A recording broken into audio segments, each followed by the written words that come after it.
राष्ट्रपति के अभिभाषण पर माननीय प्रधानमंत्री जी से आग्रह करता हूं।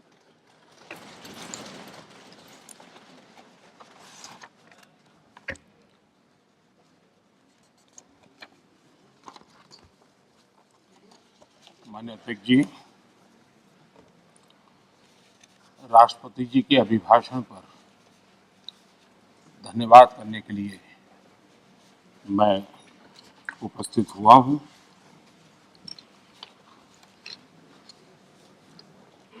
आदरणीय राष्ट्रपति जी ने अपने भाषण में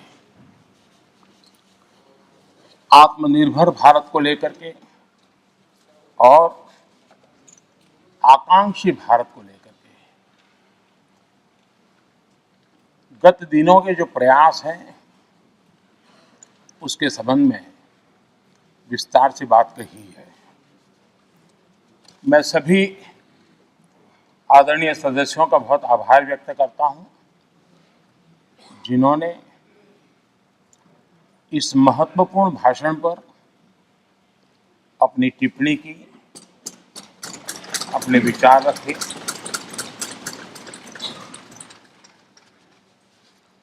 आदरणीय अध्यक्ष जी, मैं अपनी बात बताने से पहले कल जो घटना घटी उसके लिए दो शब्द जरूर कहना चाहूंगा। देश ने आदरणीय लता दीदी को खो दिया। इतने लंबे काल तक जिनकी आवाज ने देश को मोहित किया, देश को प्रेरित भी किया, देश को भावनाओं से भर दिया और एक अहर्निश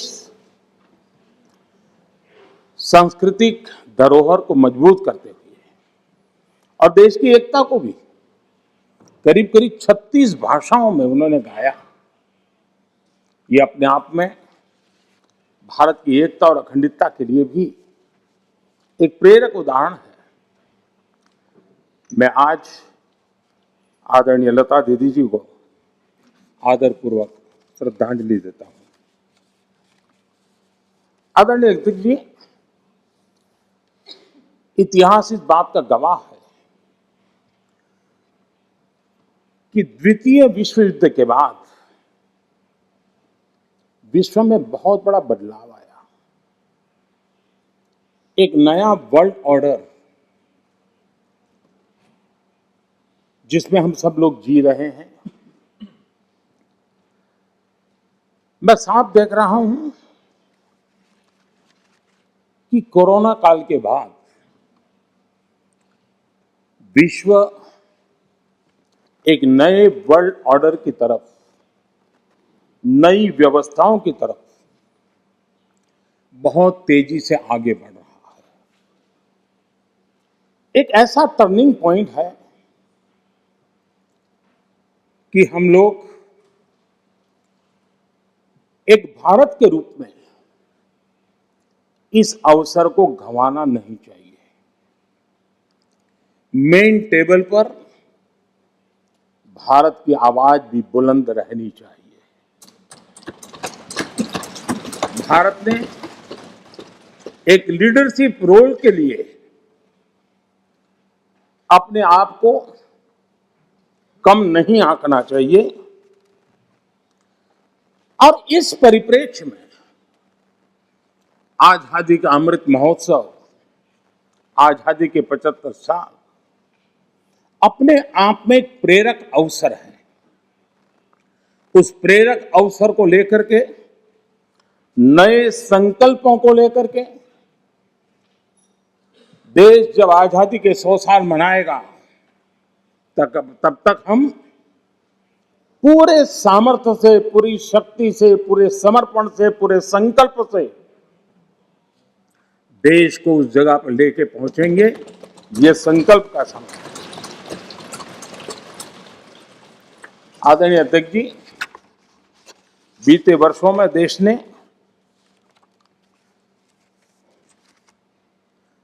कई क्षेत्रों में, मूलभूत व्यवस्थाओं में बहुत मजबूती का अनुभव किया है और बहुत मजबूती के साथ हम आगे बढ़े हैं। प्रधानमंत्री आवास योजना, गरीबों को रहने के लिए घर हो, ये कार्यक्रम तो लंबे समय से चला है, लेकिन जो गति, जो व्यापकता, विशालता, विविधता उसने उसमें स्थान पाया, उसके कारण आज गरीब का घर भी लाखों से भी ज्यादा कीमत का बन रहा है। और एक प्रकार से जो भी पक्का घर पाता है वो गरीब आज लखपति की श्रेणी में भी आ जाता है। कौन हिंदुस्तानी होगा जिसको इस बात को सुनकर के गर्व न हो कि आज देश के गरीब से गरीब के घर में शौचालय बना है। आज खुले में शौच से देश के गांव भी मुक्त हुए हैं। कौन खुश नहीं है? कौन खुश नहीं?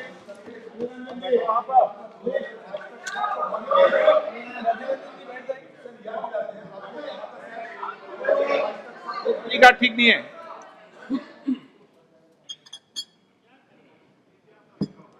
हो गया?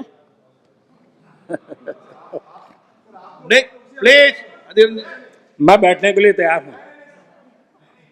आप बोलिए। नहीं प्लीज अधीर जी। आपको धन्यवाद करके शुरू करूं। बहुत बहुत धन्यवाद।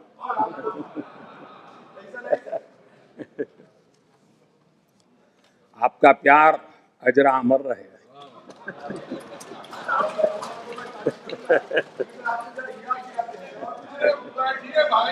Please please please.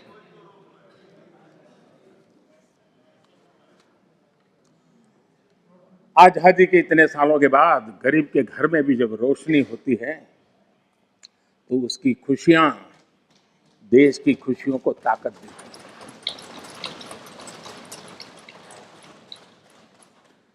चूल्हे के धुएं से जलती हुई आंखों के साथ काम करने वाली मां को, गरीब मां को, और जिस देश में घर में गैस कनेक्शन हो यह स्टेटस सिंबल बन चुका था, उस देश में गरीब के घर में गैस का कनेक्शन हो, धुएं वाले चूल्हे से मुक्ति हो, तो उसका आनंद कुछ और ही होता है। हमारी माताएं बहनें उनका पूरा प्लीज प्लीज दादा प्लीज बैठिए। आपको मैंने पर्याप्त मौका दिया, तरीका ठीक नहीं है। दादा को बीच बीच में मौका देना चाहिए, क्योंकि दादा उम्र के इस पड़ाव में भी बचपना का मजा लेते रहते हैं।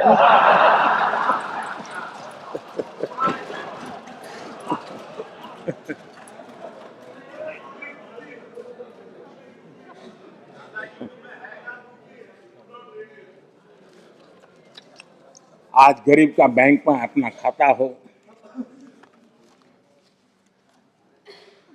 आज बैंक जहाँ गए बिना गरीब भी अपने टेलीफोन से बैंक के खाते का उपयोग करता हो,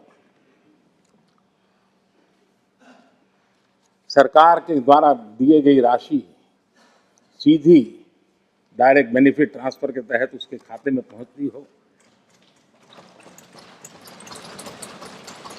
ये सब अगर आप जमीन से जुड़े हुए होते, अगर आप जनता के बीच में रहते होते तो जरूर ये चीजें नजर आती, दिखाई देता। लेकिन दुर्भाग्य ये है कि आप में से बहुत लोग ऐसे हैं जिनके सुई कांटा 2014 में अटका हुआ है और उससे वो बाहर ही निकल नहीं पाते हैं, और उसका नतीजा भी आपको भुगतना पड़ा है। आपने जो अपने आप को एक ऐसी मानसिक अवस्था में बांध के रखा है देश की जनता आपको पहचान गई है।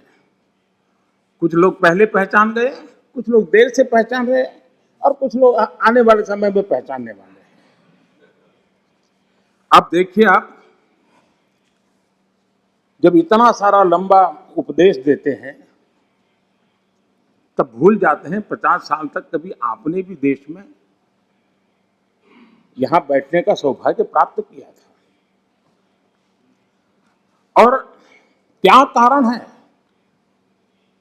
कि आप सोच नहीं पाते। अब आप देखिए, नागालैंड के लोगों ने आखिरी बार 1998 में कांग्रेस के लिए वोट किया था, करीब 24 साल हो गए। ओडिशा ने 1995 में आपके लिए वोट किया था, सिर्फ 27 साल हो गए, आपको वहां एंट्री नहीं मिली। गोवा में 1994 में पूर्ण बहुमत के साथ आप जीते थे, 28 साल हो गए, गोवा ने आपको स्वीकार नहीं किया। पिछली बार 88 में त्रिपुरा में वहां की जनता ने वोट दिया था, करीब 34 साल पहले त्रिपुरा में। कांग्रेस का हाल है यूपी, बिहार और गुजरात। आखिर में 1985 में 1985 में करीब 37 साल पहले आपके लिए वोट किया था। पिछली बार पश्चिम बंगाल में वहां के लोगों ने 1972 में करीब 50 साल पहले आपको पसंद किया था। तमिलनाडु के लोगों ने प्लीज प्लीज तमिलनाडु, मैं इसके लिए सहमत हूं। आप कागज लेके बाद में बोल लेना। अगर आप उस मर्यादा का पालन करते और इस जगह का उपयोग न करते, और बड़ा दुर्भाग्य है देश का कि सदन जैसी पवित्र जगह देश के लिए काम आनी चाहिए, उसको दल के लिए काम में लेने का जो प्रयास हो रहा है, और उसके कारण जवाब देना हमारी मजबूरी बन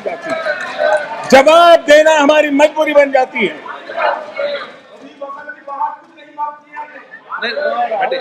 माननीय अध्यक्ष जी, तमिलनाडु आखिर में 1962 में, यानी करीब 60 साल पहले आपको मौका मिला था। तेलंगाना बनाने का श्रेय लेते हैं, लेकिन तेलंगाना बनने के बाद भी वहां की जनता ने आपको स्वीकार नहीं किया। झारखंड का जन्म हुआ, 20 साल हो गए, पूर्ण रूप से कांग्रेस को स्वीकारते नहीं है, पिछले दरवाजे से वो घुसने का प्रयास करते हैं। माननीय अध्यक्ष जी, सवाल चुनाव नतीजों का नहीं है, सवाल उन लोगों की नीयत का है, उनकी नेक दिली का है कि इतने बड़े लोकतंत्र में इतने साल तक शासन में रहने के बाद देश की जनता हमेशा हमेशा के लिए उनको क्यों नकार रही है। और जहां भी ठीक से लोगों ने राह पकड़ ली, दोबारा आपको प्रवेश करने नहीं दिया है। इतना सारा होने के बावजूद भी हम तो एक चुनाव हार जाए ना, महीनों तक न जाने इकोसिस्टम क्या क्या करती है। इतना सारा पराजय होने के बावजूद भी न आपका अहंकार जाता है, न आपकी इकोसिस्टम आपके अहंकार को जाने देती है।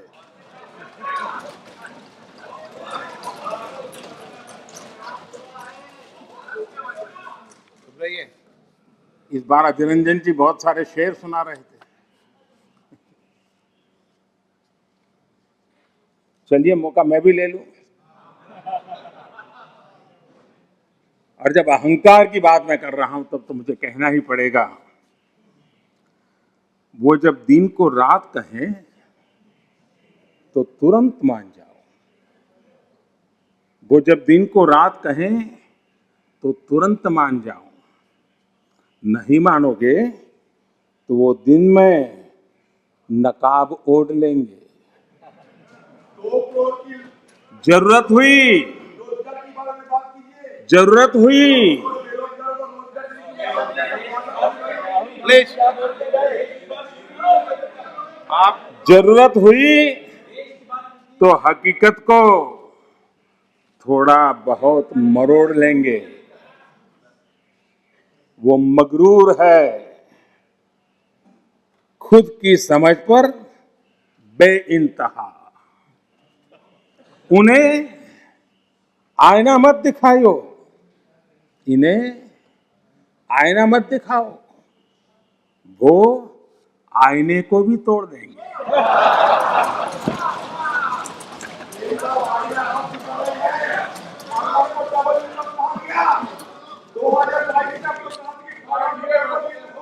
Please please please please please आदरणीय अध्यक्ष जी, आजादी का अमृत महोत्सव, आजादी के 75 वर्ष में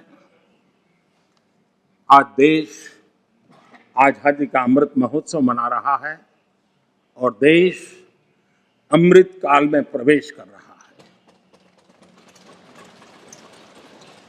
आजादी की इस लड़ाई में जिन जिन लोगों ने योगदान किया, वो किसी दल के थे या नहीं थे, इन सब से परे उठ करके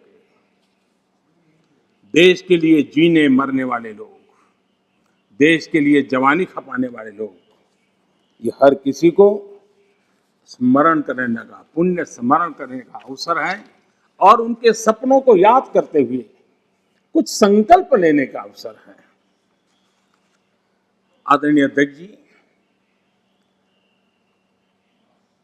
हम सब संस्कार से, स्वभाव से, व्यवस्था से लोकतंत्र के प्रतिबद्ध लोग हैं और आज से नहीं, सदियों से है। लेकिन ये भी सही है, आलोचना ये जीवंत लोकतंत्र का एक आभूषण है, लेकिन अंध विरोध ये लोकतंत्र का अनादर है।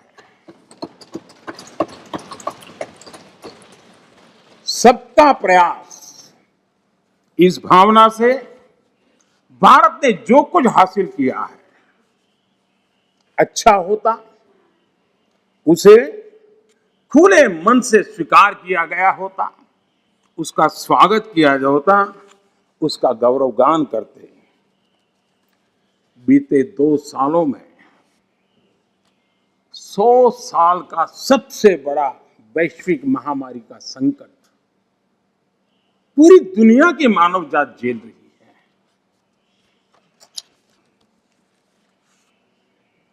जिन्होंने भारत के अतीत के आधार पर ही भारत को समझने का प्रयास किया, उनको तो आशंका थी, कितना बड़ा विशाल देश, इतनी बड़ी आबादी, इतनी विविधता, ये आदतें, ये स्वभाव,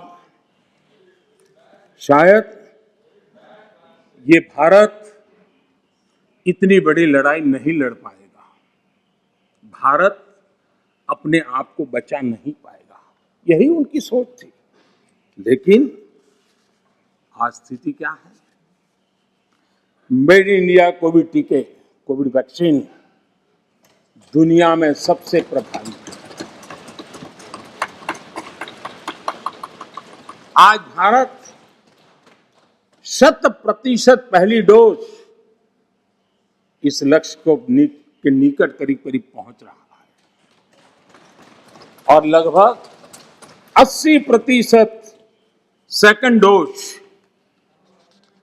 उसका पड़ाव भी पूरा कर लिया है।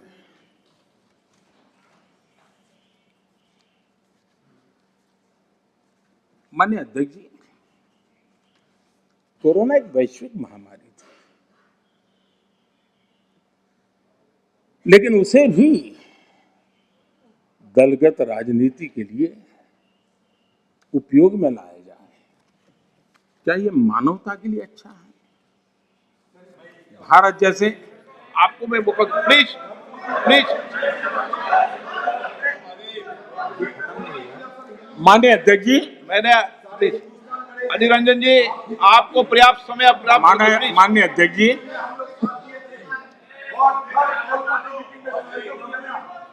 प्लीज प्लीज माननीय अध्यक्ष जी, मैंने तो किसी का नाम नहीं दिया।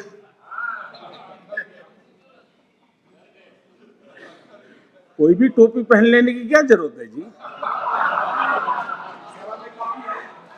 अरे क्यों? लेकिन जब आप खड़े ही हो गए तो अब मैं नाम दे करके बोलना चाहता हूं। अब आप खड़े ही हो गए हैं तो मैं नाम दे करके बोलना चाहता हूं। इस कोरोना काल में कांग्रेस ने तो हद कर दी।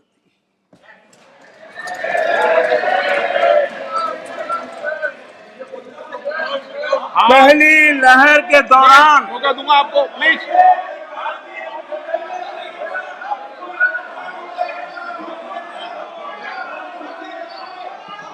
देखिए माननीय सदस्य, प्लीज बैठिए, ये तरीका ठीक नहीं है। आपको मैंने पर्याप्त, प्लीज बैठिए, please please please please please. माननीय अध्यक्ष जी, अभी तो मैंने सिर्फ इतना का हद कर दी।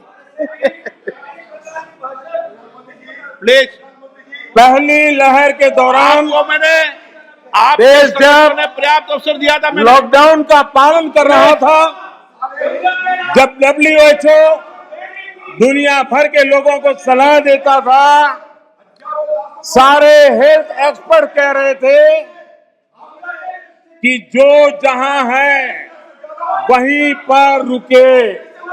सारी दुनिया में यह संदेश दिया जाता था, क्योंकि मनुष्य जहां जाएगा, अगर वो कोरोना से संक्रमित है तो कोरोना साथ ले जाएगा। तब कांग्रेस के लोगों ने क्या किया? मुंबई के रेलवे स्टेशन पर खड़े रह करके मुंबई छोड़कर जाने के लिए प्रोत्साहित करने के लिए मुंबई में श्रमिकों को टिकट दिया गया, मुफ्त में टिकट दिया गया, लोगों को प्रेरित किया गया कि जाओ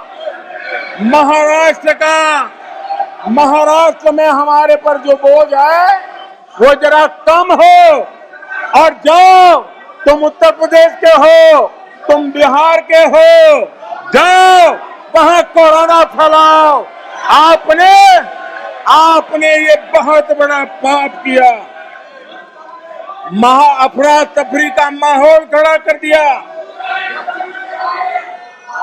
आपने हमारे श्रमिक भाइयों बहनों को अनेक परेशानियों में धकेल दिया।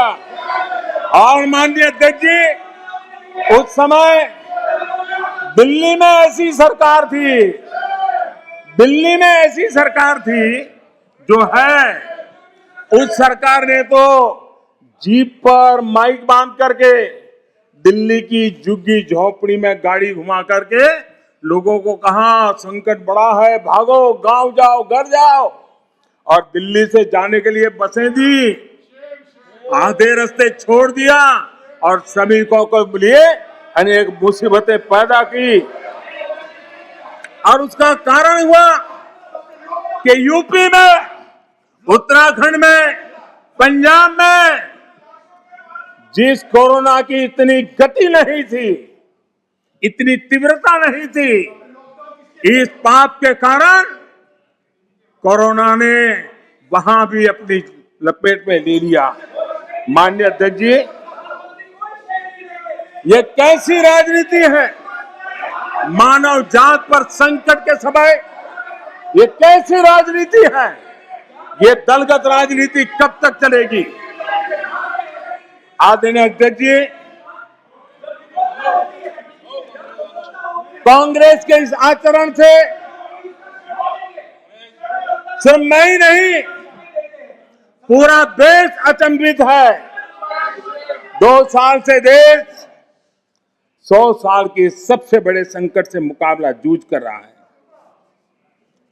कुछ लोगों ने जिस प्रकार का व्यवहार किया, देश उससे सोच में पड़ गया है। क्या ये देश आपका नहीं है? क्या ये देश के लोग आपके नहीं हैं? क्या उनके सुख दुख आपके नहीं हैं?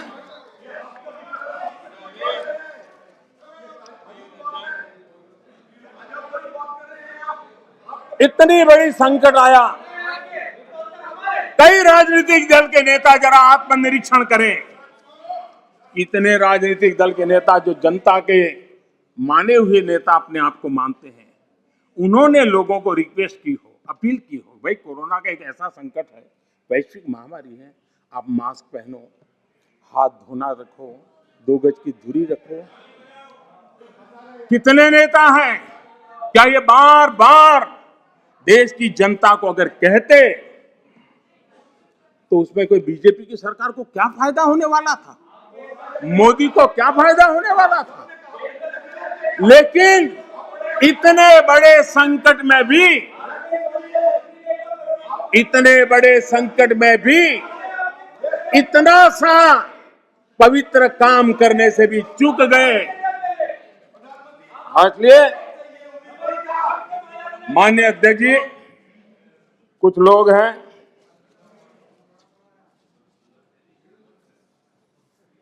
उनको ये इंतजार था कि कोरोना वायरस मोदी की छवि को चपेट में ले लेगा।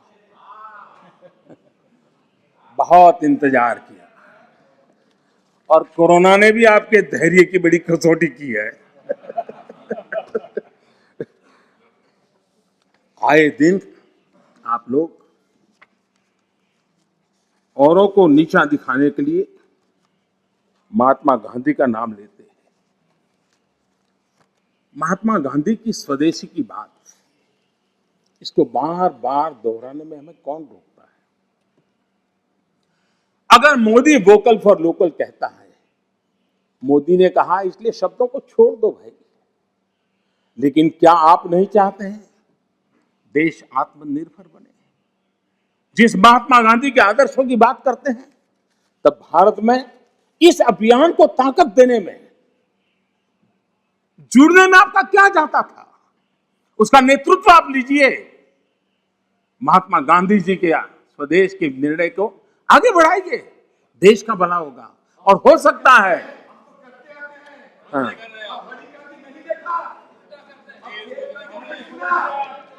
आप महात्मा गांधी के सपनों को सच होते देखना नहीं चाहते।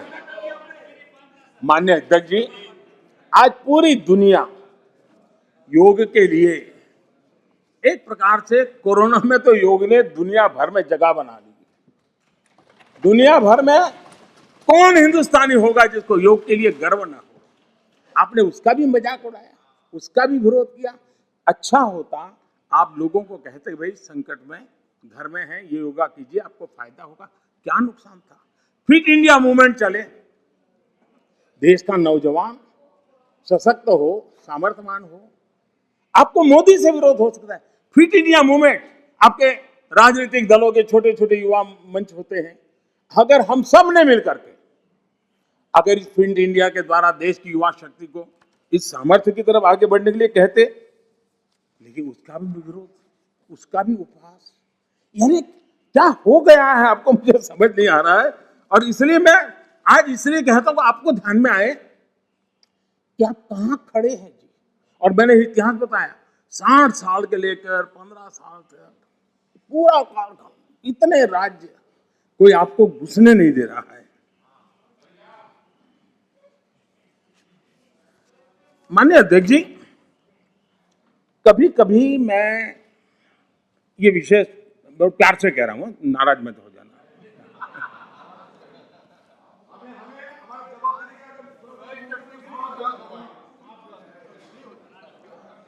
मुझे कभी कभी माननीय अध्यक्ष जी ये विचार आता है, उनके बयानों से, उनके कार्यक्रमों से उनके कर्तृत्व से।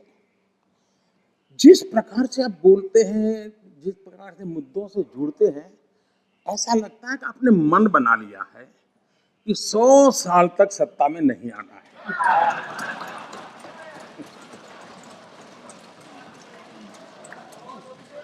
कोई ऐसा नहीं करता जी।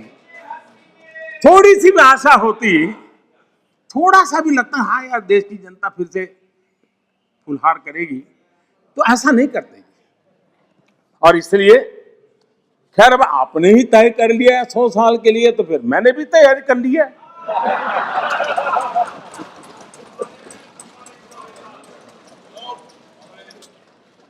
माननीय अध्यक्ष जी, ये सदन इस बात का साक्षी है कि कोरोना वैश्विक महामारी से जो बनी स्थितियां, जो स्थितियां उत्पन्न हुई, उसको निपटने के लिए भारत ने जो भी रणनीति बनाई, उसको लेकर के डे 1 से क्या क्या नहीं कहा गया, किसने क्या बोला, आज वो खुद देखेंगे तो उनको हैरानी हो जाएगी, ऐसा कैसे बुलवा लिया, किसने बुलवा लिया, पता नहीं क्या बोल दिए हम लोग। दुनिया के और लोगों से बड़ी बड़ी कॉन्फ्रेंस कर गए, ऐसी बातें बुलवाई गई ताकि पूरे विश्व में भारत बदनाम हो। खुद को टिके रहने के लिए आर्थिक आयोजन को भारत कैसे चल रहा है, माय गॉड क्या कुछ कहा गया, बड़े बड़े पंडितों ने क्या क्या कहा, पूरी आपकी इकोसिस्टम लग गई थी। हम जो भी समझते थे, भगवान ने जो समझ दी थी, लेकिन समझ से ज्यादा समर्पण बहुत बड़ा था। और जहां समझ से समर्पण ज्यादा होता है, वहां देश और दुनिया को अर्पण करने की ताकत भी होती है, और वो हमने करके दिखाया है। और जिस रास्ते पर हम चले, आज विश्व के अर्थ जगत के सभी ज्ञाता इस बात को मानते हैं कि भारत ने जिस आर्थिक नीतियों को लेकर इस कोरोना कालखंड में अपने आप को आगे बढ़ाया, वो अपने आप में एक उदाहरणीय है। और अनुभव भी हम करते हैं, हमने देखा है।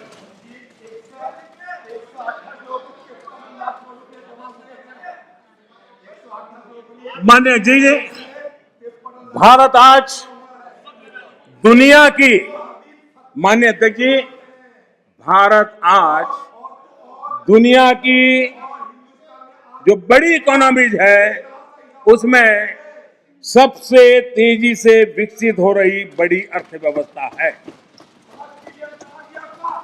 माननीय अध्यक्ष जी, इस कोरोना कालखंड में भी हमारे किसानों ने रिकॉर्ड पैदावार की, सरकार ने रिकॉर्ड खरीदी की।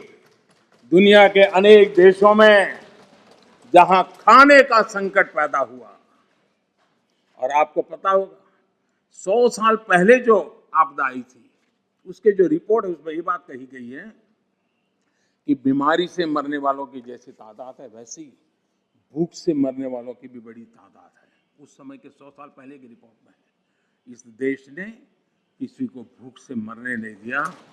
80 करोड़ से अधिक देशवासियों को मुफ्त राशन उपलब्ध कराया, और आज भी करा रहे हैं। माननीय अध्यक्ष जी, हमारा total export historically highest record पर है, और ये कोरोना काल में है। कृषि एक्सपोर्ट ऐतिहासिक रूप से टॉप पर पहुंचा है। सॉफ्टवेयर एक्सपोर्ट नई ऊंचाई तरफ बढ़ रहा है। मोबाइल फोन एक्सपोर्ट अभूतपूर्व वृद्धि हुई है। डिफेंस एक्सपोर्ट, कईयों को परेशानी हो रही है। ये आत्मनिर्भर भारत का कमाल है कि आज देश डिफेंस एक्सपोर्ट में भी अपनी एक पहचान बना रहा है। एफडीआई और एफपीआई, माननीय अध्यक्ष जी,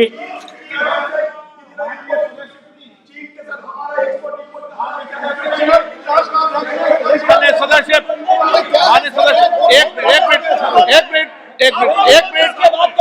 मिनट आप शांत रहिए, आप शांत रहिए प्लीज। माननीय सदस्य please please please please please please, एक मिनट चुप रहिए आप भी। माननीय सदस्य आप चुप रहिए, आपको किसने इजाजत दी? बैठिए। माननीय सदस्यगण, मैंने सभी माननीय सदस्यों को पर्याप्त समय पर्याप्त अवसर दिया है, लेकिन माननीय सदस्य आपने जब बोला तो मैंने कहा कि कोई भी इस सदन में नेता बोल रहे हैं, कोई टिप्पणी नहीं करेंगे, लेकिन आज आप ये उचित व्यवहार नहीं है। सदन के नेता बोल रहे हैं, सदन की गरिमा को बनाए रखें, ये मेरा आपसे आग्रह है। आपको मैं बोलने का मौका दूंगा।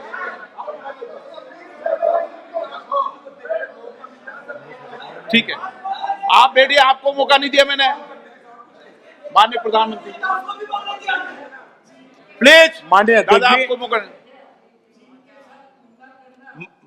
माननीय सदस्य प्लीज, माननीय आप अध्यक्ष जी, समझेंगे, समझाएंगे, आप पूरा सुनो, सब समझाएंगे। सदन में थोड़ी बहुत टोका टोकी तो आवश्यक होती है, जरा गर्मी रहती है, लेकिन जब सीमा के बाहर जाता है तो जरा लगता है कि हमारे साथी ऐसे हैं। माननीय अध्यक्ष जी, उनकी पार्टी के एक एमपी ने चर्चा की शुरुआत की थी और यहां से कुछ छोटा मोटा नोकझोंक चल रहा था और मैं मेरे कमरे से स्क्रीन पे देख रहा था कि हमारे मंत्री प्रहलाद जी पीछे गए, सबको रोका और वहां से चैलेंज आई कि अगर हमें रोकोगे तो तुम्हारे नेता का ये हाल करेंगे। क्या इसी का ये हो रहा है क्या? माननीय अध्यक्ष जी, माननीय अध्यक्ष जी,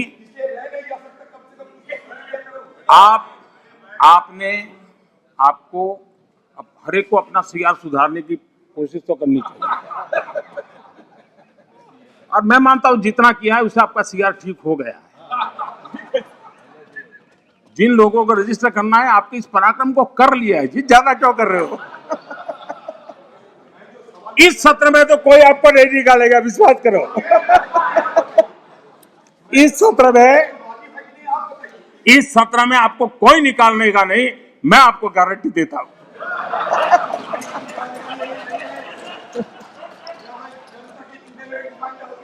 ठीक है, इस जगह से अरे भाई ऐसे ही बच गए हो।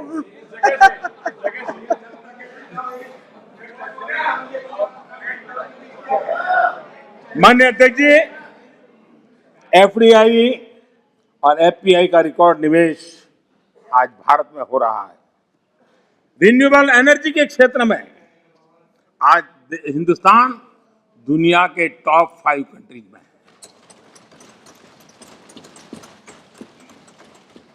माननीय अध्यक्ष जी, ये सब इसलिए संभव हुआ है कि कोरोना काल में इतना बड़ा संकट सामने होने के बावजूद भी अपने कर्तव्य को निभाते हुए इस संकट के काल में देश को बचाना है तो रिफॉर्म जरूरी थी और हमने वो जो रिफॉर्म किए उसका परिणाम है कि आज हम इस तरीके से स्थिति पर आकर पहुंचे। माननीय अध्यक्ष जी, एमएसएमई सदस्य प्लीज सहित आप बैठिए। हर उद्योग को गलत तरीका है आपका। जरूरी सपोर्ट दी, बैठिए, ऐसे नहीं चलेगा। नियमों को, प्रक्रियाओं को सरल किया। आत्मनिर्भर भारत का जो मिशन है उसको हमने चरितार्थ करने के लिए भरपूर कोशिश की।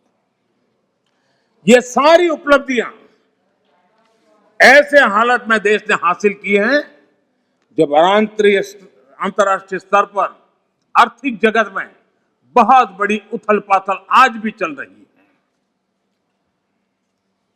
सप्लाई चेन पूरी तरह चरमरा गई है। लॉजिस्टिक सपोर्ट में अनेक संकट पैदा हुए हैं। दुनिया में सप्लाई चेन की वजह से केमिकल फर्टिलाइजर पर कितना बड़ा संकट आया है और भारत आयात करने पर डिपेंडेंट है। कितना बड़ा आर्थिक बोझ देश पर आया है। पूरी विश्व में हालत पैदा हुई है, लेकिन भारत ने किसानों को इस पीड़ा झेलने के लिए मजबूर नहीं किया। भारत ने वो सारा बोझ देश ने अपने कंधों पर उठाया और किसान को ट्रांसफर नहीं होने दिया है। भारत ने फर्टिलाइजर की सप्लाई को भी निरंतर जारी रखा है। कोरोना के संकट काल में भारत ने अपनी खेती को, अपने छोटे किसानों को संकट से बाहर निकालने के लिए बड़े फैसले लिए। मैं कभी कभी सोचता हूं, जो लोग जड़ों से कटे हुए लोग हैं,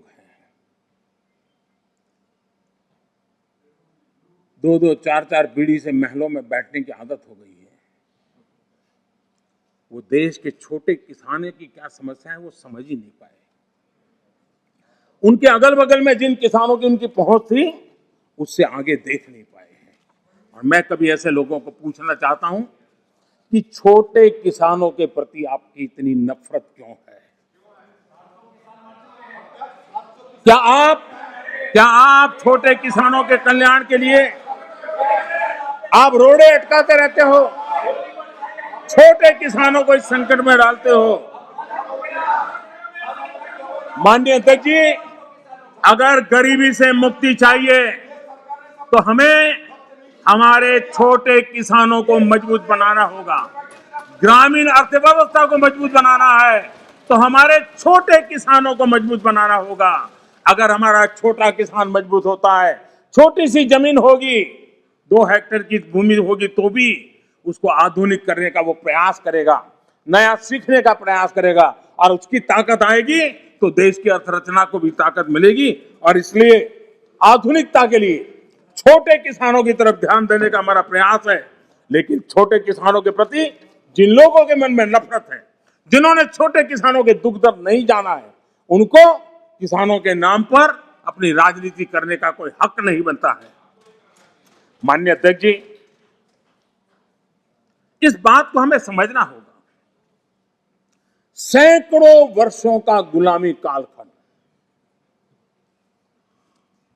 उसकी जो मानसिकता है, वो आजादी के 75 साल के बाद भी कुछ लोग बदल नहीं पाए।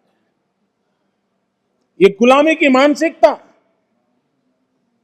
किसी भी राष्ट्र की प्रगति के लिए बहुत बड़ा संकट होती है। लेकिन माननीय अध्यक्ष जी, आज देश का मैं एक चित्र देखता हूं। एक ऐसा समुदाय, एक ऐसा वर्ग है, आज भी वो गुलामी की मानसिकता में जीता है। आज भी 19वीं सदी के काम, उस सोच, उसी में जकड़ा हुआ है। और 20वीं सदी के जो कानून है, वही कानून उसको कानून लगते हैं। माननीय अध्यक्ष जी, गुलामी की मानसिकता, इन 19वीं सदी का रहन सहन, 20वीं सदी के कानून 21वीं सदी की आकांक्षाएं पूरी नहीं कर सकते। 21वीं सदी के अनुकूल हमें बदलाव बहुत जरूरी है। माननीय अध्यक्ष जी, जिस बदलाव को हमने अस्वीकार किया, उसका परिणाम क्या है? फ्रेट कॉरिडोर, इतने मनोमंथन के बाद, कई वर्षों तक उसके बाद योजना बनी, 2006 में प्लानिंग, 2006 से 2014 तक का उसका हाल देखिए। 2014 के बाद उसकी तेजी आई। यूपी में सरयू नहर परियोजना 70 के दशक में शुरू हुई, 70 दशक, और उसकी लागत 100 गुना बढ़ गई। हमारे आने के बाद हमने उस काम को पूरा किया। ये कैसी सोच है, क्या तरीके हैं? यूपी का अर्जुन डैम परियोजना 2009 में शुरू हुई, 2017 तक 1/3 खर्चा हुआ। हमने इतने कम समय में उसको पूर्ण कर दिया। अगर कांग्रेस के पास इतनी सत्ता थी, इतने सालों तक सत्ता थी, तो 4 धाम को वो ऑल वेदर सड़कों में परिवर्तित कर सकते थे, जोड़ सकते थे, लेकिन नहीं किया। वाटरवे, सारी दुनिया वाटरवे का समर्थन है। हमारा ही देश था कि हमने वाटरवे को नकार दिया। आज हमारी सरकार को वाटरवे पे काम करना रहा है। पुराने अप्रोच से गोरखपुर का कारखाना बंद होता था, हमारे अप्रोच से गोरखपुर का फर्टिलाइजर का कारखाना शुरू होता है। माननीय अध्यक्ष जी, ये लोग ऐसे हैं जो जमीन से कटे हुए हैं, उसके कारण उनके लिए फाइल की मूवमेंट, फाइल में सिग्नेचर करके कौन अगला मुलाकात आएगा उसी के इंतजार में जो रहते हैं। आपके लिए फाइल सब कुछ है, हमारे लिए 130 करोड़ देशवासियों का लाइफ महत्वपूर्ण है। आप फाइल में खोए रहे, हम लाइफ बदलने के लिए जी जान से जुटे हुए लोग। आज उसी का परिणाम है प्रधानमंत्री गति शक्ति मास्टर प्लान। एक होलिस्टिक अप्रोच, टुकड़ों में नहीं। एक आधा काम वहां रहा है, रोड बन रहा है, फिर बिजली वाला आकर के खुदाई करता है, वो ठीक होता है, फिर पानी वाला आकर के खुदाई करता है। तो सारी समस्याओं से बाहर आकर के हमने डिस्ट्रिक्ट लेवल तक गति शक्ति मास्टर प्लान की दिशा में हम काम कर रहे हैं। उसी प्रकार से हमारा देश की विशेषता को देखते हुए मल्टी मॉडल ट्रांसपोर्ट सिस्टम, उस पर हम बड़ा जोर दे रहे हैं और कनेक्टिविटी पर इसके आधार पर हम जोर दे रहे हैं। आजादी के बाद सबसे तेज गति से ग्रामीण सड़कें कहीं बन रही है तो इस 5 साल के कालखंड में बनी है। माननीय अध्यक्ष जी, नेशनल हाईवे बन रहे हैं, रेलवे लाइनों का बिजलीकरण हो रहा है। आज देश नए एयरपोर्ट्स, हेलीपोर्ट्स और वाटर ड्रॉम का नेटवर्क खड़ा कर रहा है। देश के 6 लाख से अधिक गांवों में ऑप्टिकल फाइबर नेटवर्क के लिए काम चल रहा है। माननीय अध्यक्ष जी, ये सारे काम ऐसे हैं जो रोजगार देते हैं, ज्यादा से ज्यादा रोजगार इन्हीं कामों से मिलता है। आधुनिक इंफ्रास्ट्रक्चर आज देश की आवश्यकता है और अभूतपूर्व निवेश भी हो रहा है और उसी से रोजगार भी बढ़ना है, विकास भी बढ़ना है और विकास की गति भी बढ़ना है और इसलिए आज देश उस दिशा में काम कर रहा है। माननीय अध्यक्ष जी, जितनी ज्यादा अर्थव्यवस्था ग्रो करेगी उतने ही रोजगार के अवसर पैदा होंगे और इसी लक्ष्य को लेकर के पिछले 7 साल से हमने इन चीजों पर फोकस किया है और उसका परिणाम है हमारा आत्मनिर्भर भारत अभियान।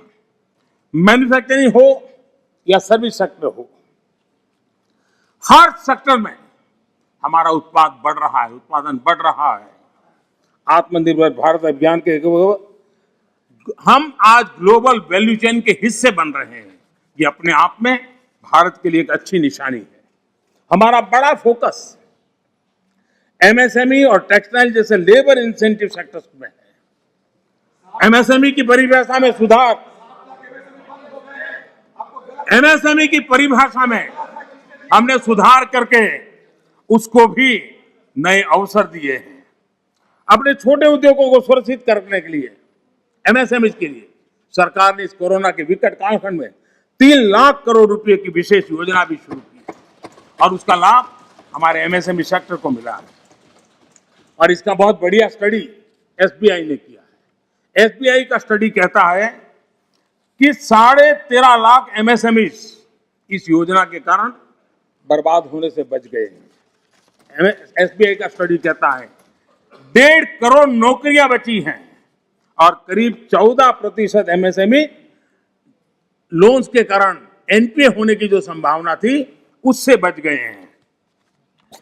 माननीय अध्यक्ष जी, जो सदस्य जमीन पर जाते हैं वो इसके प्रभाव को देख सकते हैं। विपक्ष के भी कई साथी मुझे मिलते हैं, कहते हैं कि साहब ये इस योजना ने बहुत बड़ा लाभ किया है, एमएसएमई सेक्टर को इस संकट की घड़ी में बहुत बड़ा सहारा दिया है। माननीय अध्यक्ष जी, उसी प्रकार से मुद्रा योजना कितनी सफल रही, हमारी माताएं बहनें कितनी इस क्षेत्र में आई है। लाखों लोग बिना गारंटी बैंक से लोन लेकर के आज अपना स्वरोजगार की दिशा में आगे बढ़े और खुद तो करते हैं, 1-2 लोगों को रोजगार भी देते हैं। स्वनिधि योजना, स्ट्रीट वेंडर्स, कभी हमने सोचा नहीं, पहली बार आजादी के बाद स्ट्रीट वेंडर्स और बैंक के अंदर से लोन मिल रहा है और हमारा स्ट्रीट वेंडर डिजिटल ट्रांजैक्शन कर रहा है और करोड़ों श्रमिकों को लाभ मिल रहा है। हमने गरीब श्रमिकों के लिए 2 लाख करोड़ रुपए से ज्यादा खर्च किए हैं। आत्मनिर्भर भारत रोजगार योजना के तहत हजारों लाभार्थियों के खाते में हमने सीधे पैसे ट्रांसफर किए हैं। माननीय अध्यक्ष जी, इंडस्ट्री को गति देने बेहतर इंफ्रास्ट्रक्चर की बहुत जरूरत होती है। पीएम गति शक्ति नेशनल प्लान, मास्टर प्लान, ये हमारे लॉजिस्टिक कॉस्ट को बहुत कम करेगा। उसके कारण देश में भी माल सस्ते में पहुंच पाएगा और एक्सपोर्ट करने वाले लोग भी दुनिया के साथ कंपटीशन कर पाएंगे और इसलिए पीएम गति शक्ति प्लान आने वाले दिनों में बहुत लाभकारक होने वाला है। माननीय अध्यक्ष जी, सरकार ने एक और बड़ा काम किया है। नए क्षेत्रों को, एंटरप्रेन्योर्स को, उसके लिए हमने ओपन कर दिया है। आत्मनिर्भर भारत योजना के तहत स्पेस, डिफेंस, ड्रोन्स, माइनिंग को प्राइवेट सेक्टर को आज देश के विकास में भागीदार बनने के लिए हमने निमंत्रित किया है।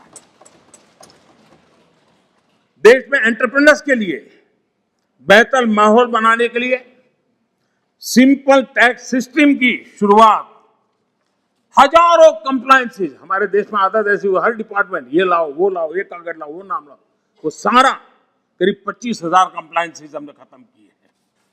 आज मैं तो राज्यों से भी आग्रह करूंगा कि वे भी ढूंढ के ऐसे कंप्लायंसेस खत्म करें।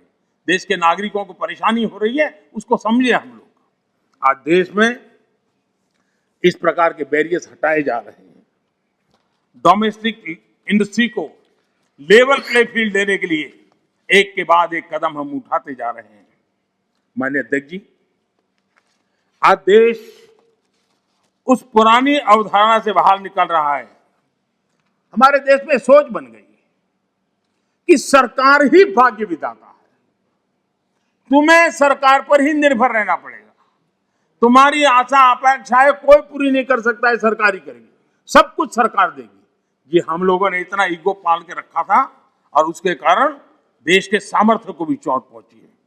और इसलिए सामान्य युवा के सपने, युवा कौशल, उसके रास्ते हम नए सिरे से सोचना शुरू किया। सब कुछ सरकार करती है ऐसा नहीं है, देशवासियों की ताकत अनेक गुना ज्यादा होती है। वो सामर्थ्य के साथ अगर संकल्प के साथ जुड़ जाते हैं तो परिणाम मिलता है। आप देखिए 2014 के पहले हमारे देश में सिर्फ 500 स्टार्टअप थे। जब अवसर दिया जाता है देश के नौजवानों को तो क्या परिणाम आता है। इन 7 साल में 2014 के पहले 500 स्टार्टअप, इस 7 साल में 60,000 स्टार्टअप इस देश में काम कर रहे हैं। ये मेरे देश के युवाओं की ताकत है और उसमें यूनिकॉर्न बन रहे हैं और एक एक यूनिकॉर्न यानी हजारों करोड़ की उसकी वैल्यू तय हो जाती है। माननीय अध्यक्ष जी, और बहुत ही कम समय में भारत के यूनिकॉर्न सेंचुरी बनाने की दिशा में आगे बढ़ रहे हैं। ये बहुत बड़ा अचीवमेंट। हजारों करोड़ की कंपनी बनने में पहले दशकों लग जाते थे। आज हमारे नौजवानों की ताकत है, सरकार की नीतियों के कारण साल 2 साल के अंदर हजारों करोड़ के कारोबार को उनके आसपास वो देख पा रहे हैं। आज माननीय अध्यक्ष जी, हम स्टार्टअप्स, यूनिकॉर्न्स में, इस मामले में दुनिया में टॉप 3 में पहुंच गए। कौन हिंदुस्तानी होगा जिसको गर्व नहीं होगा। लेकिन ऐसे समय इस सरकार का अंत विरोध करने की जिनको आदत लग गई है, सुबह सुबह शुरू हो जाते हैं।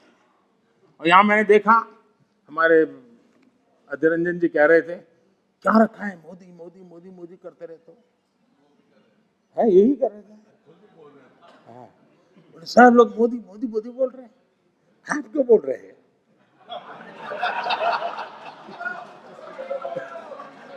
आप लोग सुबह सुबह होते ही शुरू हो जाते हैं। एक पल आप लोग एक पल मोदी के बिना नहीं बिता सकते। अरे मोदी तो आपकी प्राण शक्ति है।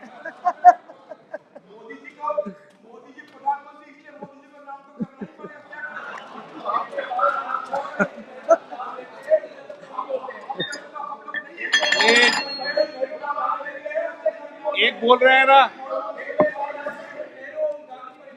माननीय अध्यक्ष जी, चलो बैठिए।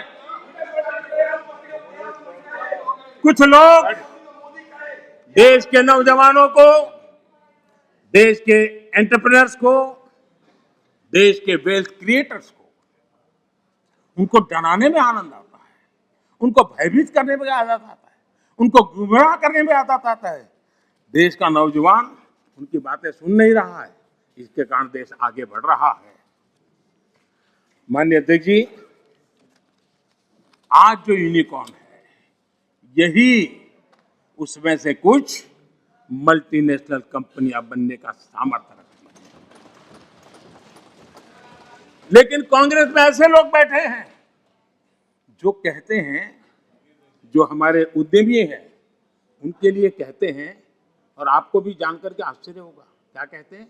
वो कहते हैं ये उद्यमी लोग कोरोना वायरस का वेरिएंट, बताइए क्या हो गया? हमारे देश के उद्यमी एक कोरोना वायरस के वेरिएंट है क्या? हम क्या बोल रहे हैं? किसके लिए बोल रहे हैं? कोई जरा आपके अंदर बैठे तो जरा बोलो तो सही, क्या हो रहा है? पार्टी का नुकसान हो रहा है, कांग्रेस पार्टी का नुकसान हो रहा है।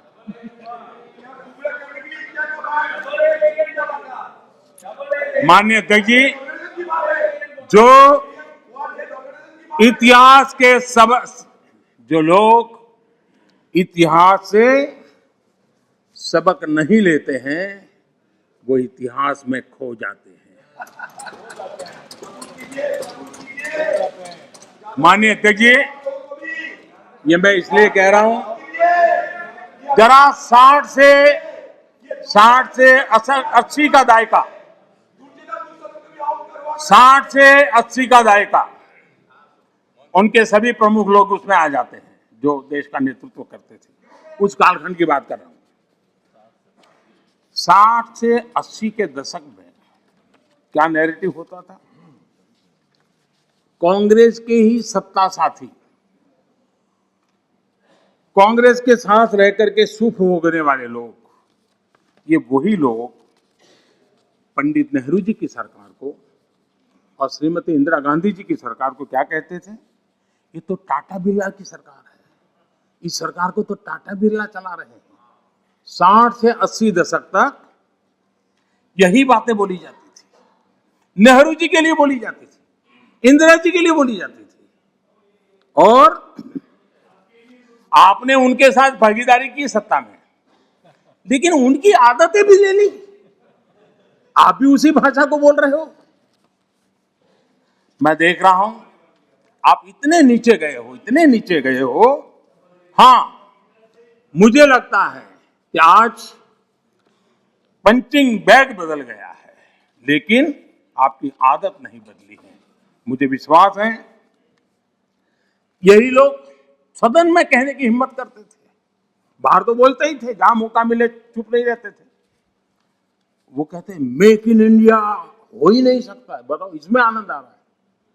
कोई ऐसा हिंदुस्तान के लिए सोच सकता है क्या कि मेक इन इंडिया हो ही नहीं सकता? अरे भाई, आपको तकलीफ होगी, हम आकर के करेंगे, ठीक है, ऐसा बोलो। देश को क्यों गाली देते हो जी? देश के खिलाफ क्यों बोलते हो? मेक इन इंडिया हो नहीं सकता। मेक इन इंडिया का मजाक उड़ाया गया, और आज देश की युवा शक्ति ने, देश के एंटरप्रेन्योर ने करके दिखाया है। आप मजाक के विषय बन गए हो।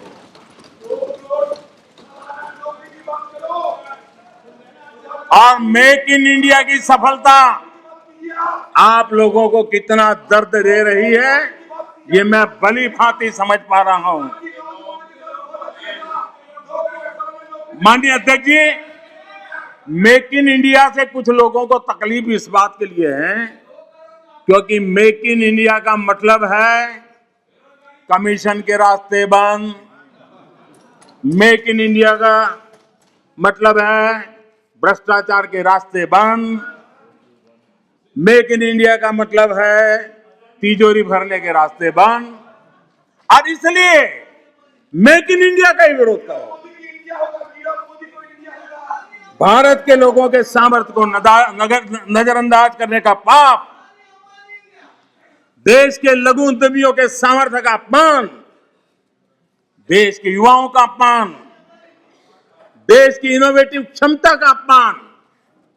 माननीय अध्यक्ष जी, देश में इस प्रकार का नकारात्मकता का, निराशा का वातावरण, खुद निराश है, खुद सफल नहीं हो पा रहे हैं, इसलिए देश को असफल होने करने के जो खेल चल रहे हैं उसके खिलाफ देश का नौजवान बहुत जाग चुका है, जागरूक हो चुका है। माननीय अध्यक्ष जी, पहले जो सरकार चलाते थे और जिन्होंने 50 साल तक देश की सरकारें चलाई, मेक इन इंडिया को लेकर उनका क्या रवैया था? सिर्फ डिफेंस सेक्टर को हम देखें तो सारी बातें समझ आती थी, वो क्या करते थे, कैसे करते थे, क्यों करते थे, किसके लिए करते थे। पहले सालों में क्या होता था, नए इक्विपमेंट खरीदने के लिए प्रोसेस चलती थी, सालों तक चलती थी, और जब फाइनल निर्णय होता था तब वो चीज पुरानी हो जाती थी। अब बताइए देश का क्या बना, आउट ऑफ डेट हो जाती थी और हम पैसे देते थे। हमने इन सारी प्रोसेस को सिंप्लीफाई किया। सालों से पेंडिंग डिफेंस सेक्टर के जो इश्यू थे उसको हमने निपटाने का प्रयास किया। पहले किसी भी आधुनिक प्लेटफॉर्म या इक्विपमेंट के लिए हमें दूसरे देशों की तरफ देखना पड़ता था। जरूरत के समय आपाधापी में आयुध खरीदा जाता था, ये लाओ वो लाओ, कौन पूछता है भाई, हो जाए। यहां तक कि स्पेयर पार्ट्स के लिए भी हम अन्य देशों पर निर्भर रहे हैं। दूसरों पर निर्भर होकर इस देश की सुरक्षा निश्चित नहीं कर सकते। हमारे पास यूनिक व्यवस्था होनी चाहिए, हमारी अपनी व्यवस्था होनी चाहिए। रक्षा क्षेत्र में आत्मनिर्भर होना ये राष्ट्र सेवा का भी एक बहुत बड़ा काम है, और जो मैं देश के नौजवानों को भी आह्वान करता हूं कि आप अपने कैरियर में इस क्षेत्र को चुनिए, हम ताकत के साथ खड़े होंगे। माननीय अध्यक्ष जी, इस बजट में भी हमने ज्यादा से ज्यादा रक्षा उपकरण भारत में ही बनाएंगे, भारतीय कंपनियों से ही खरीदेंगे, ये बजट में प्रावधान किया है। बाहर से लाने के रास्तों बंद करने की दिशा में हम कदम बढ़ाए। हमारी सेनाओं की जरूरत पूरी होने के अलावा हम एक बड़े डिफेंस एक्सपोर्टर बनने का सपना लेकर के चल रहे हैं, और मुझे विश्वास है ये संकल्प भी पूरा होगा। मैं जानता हूं कि रक्षा सौदों में कितनी बड़ी ताकतें पहले अच्छों को खरीद लेती थी। ऐसी ताकतों को मोदी ने चुनौती दी, और इसलिए मोदी पर उनकी नाराजगी नहीं, गुस्सा होना भी बहुत स्वाभाविक है, और उनका गुस्सा प्रकट भी होता रहता है। माननीय अध्यक्ष जी,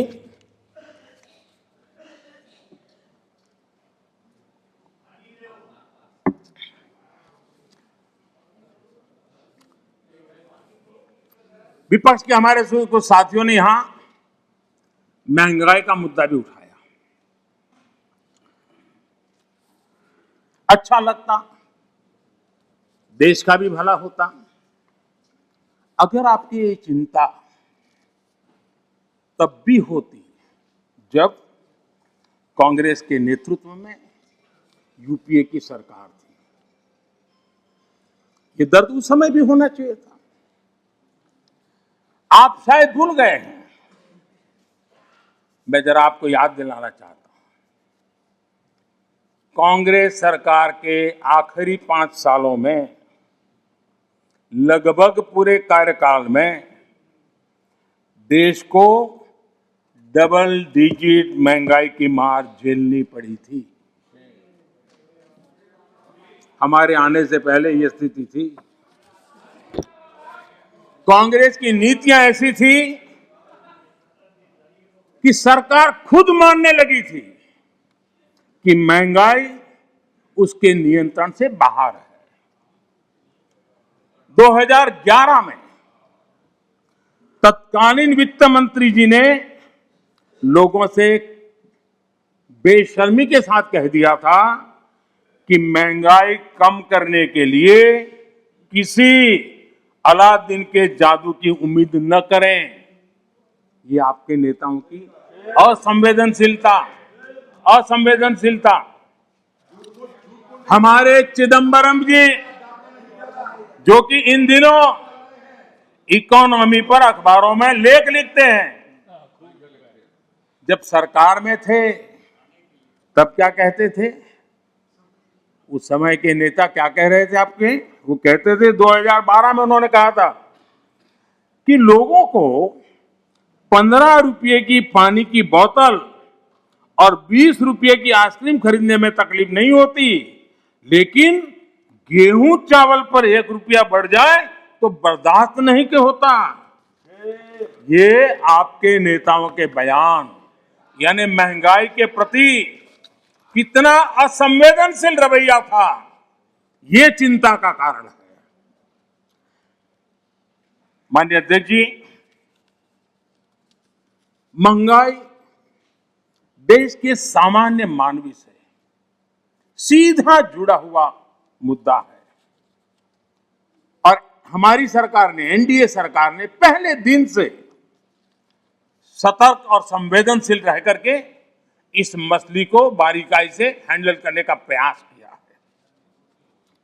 और इसलिए हमारी सरकार महंगाई नियंत्रण को अपनी वित्तीय पॉलिसी का प्राथमिक लक्ष्य बनाया हमने। माननीय अध्यक्ष जी, 100 साल में आई इतनी बड़ी महामारी के इस कालखंड में भी हमने प्रयास किया कि महंगाई और जरूरी चीजों की कीमत आसमान न छुए। सामान्य मानवी के लिए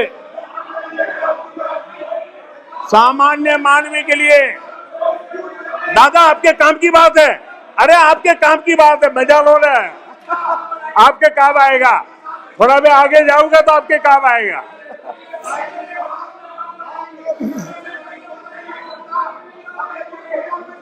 माननीय अध्यक्ष जी, महंगाई और जरूरी चीजों की कीमत आसमान न छुए। सामान्य मानवी के लिए, खासकर गरीब के लिए महंगाई बर्दाश्त की सीमा से बाहर न हो और महंगाई को नियंत्रण में रखने के लिए हमने क्या किया है, ये आंकड़े खुद बता रहे हैं। कांग्रेस के जहां महंगाई दर डबल डिजिट में थी, 10% से ज्यादा थी, वहीं 2014 से 2020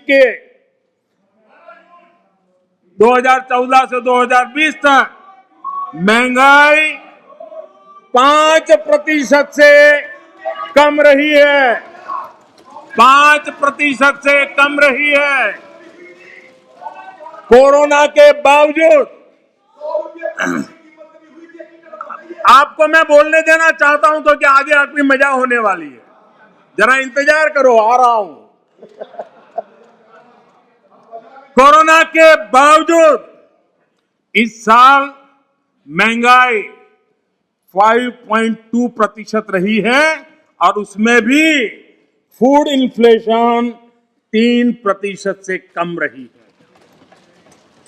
आप अपने समय में वैश्विक परिस्थितियों की दुहाई देकर पल्ला झाड़ लेते थे। वैसे महंगाई पर कांग्रेस के राज में पंडित नेहरू जी ने लाल किले से क्या कहा वो जरा आपको मैं बताना चाहता हूं। पंडित नेहरू देश के पहले प्रधानमंत्री लाल किले से बोल रहे हैं। देखिए, आपकी इच्छा रहती है ना, मैं पंडित जी का नाम नहीं बोलता हूं, आज मैं बार बार बोलने वाला हूं। आज तो नेहरू जी ही नेहरू जी।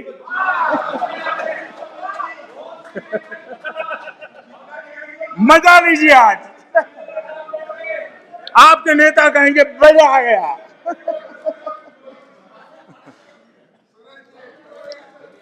माननीय अध्यक्ष जी, पंडित नेहरू जी ने लाल किले पर से कहा था,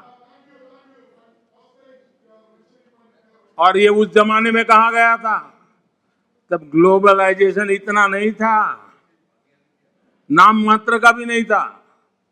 उस समय नेहरू जी लाल किले से देश को संबोधन करते हुए क्या कह रहे हैं? कभी कभी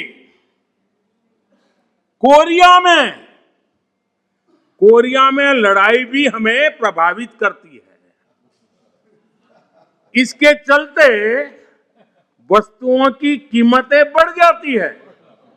इति नेहरू जी, भारत के पहले प्रधानमंत्री। कभी कभी कोरिया में लड़ाई भी हमें प्रभावित करती है। इसके चलते वस्तुओं की कीमतें बढ़ जाती हैं और यह हमारे नियंत्रण से भी बाहर हो जाती है। देश के सामने देश का पहला प्रधानमंत्री हाथ ऊपर कर देता है, हाथ ऊपर कर देता है। आगे क्या कहते हैं? देखो जी, आपके काम की बात है। आगे कहते हैं, पंडित नेहरू जी आगे कहते हैं,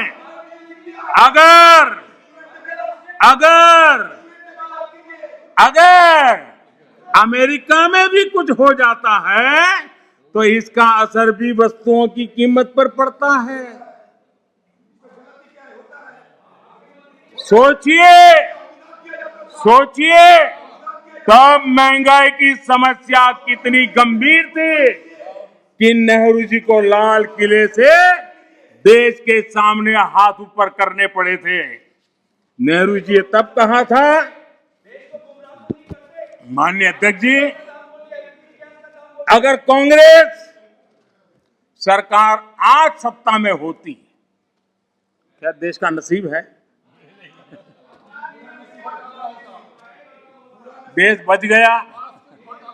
लेकिन आज अगर आप होते तो महंगाई कोरोना के खाते में जमा करके झाड़ करके निकल जाते आप लोग। लेकिन हम बड़ी संवेदनशीलता के साथ इस समस्या को महत्वपूर्ण समझ करके उसके समाधान के लिए पूरी ताकत से काम कर रहे हैं।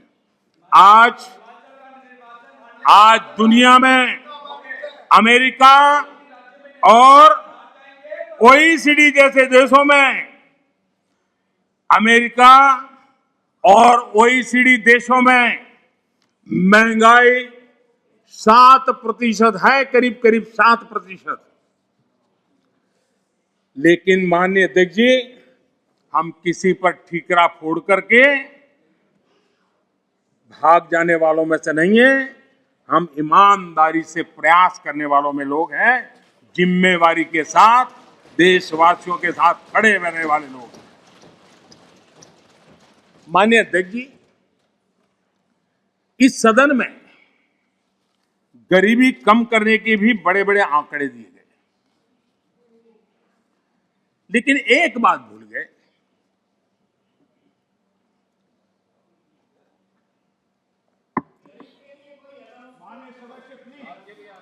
इस देश का गरीब इतना विश्वासघाती नहीं है कि कोई सरकार उसकी भलाई के काम करे और वो फिर उसको ही सत्ता से बाहर करे, ये देश के गरीब के स्वभाव में नहीं है।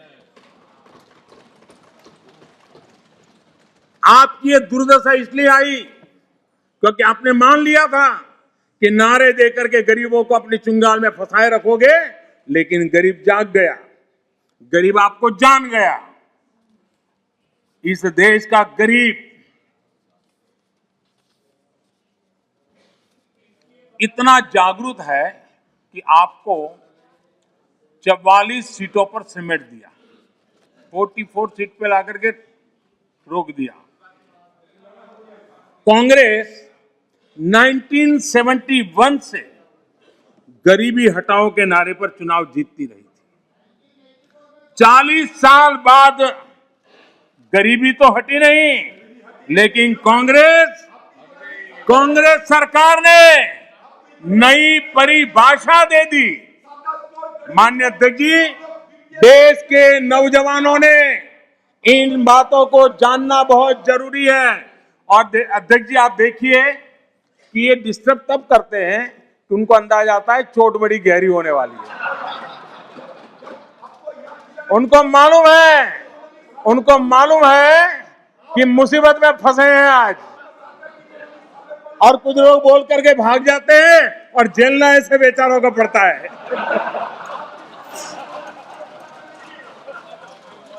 माननीय अध्यक्ष जी, 40 साल बाद कांग्रेस, गरीबी तो नहीं हटी, लेकिन गरीबों ने कांग्रेस को हटा दिया। और कांग्रेस ने क्या किया? माननीय अध्यक्ष जी, कांग्रेस ने गरीबी की परिभाषा बदल दी।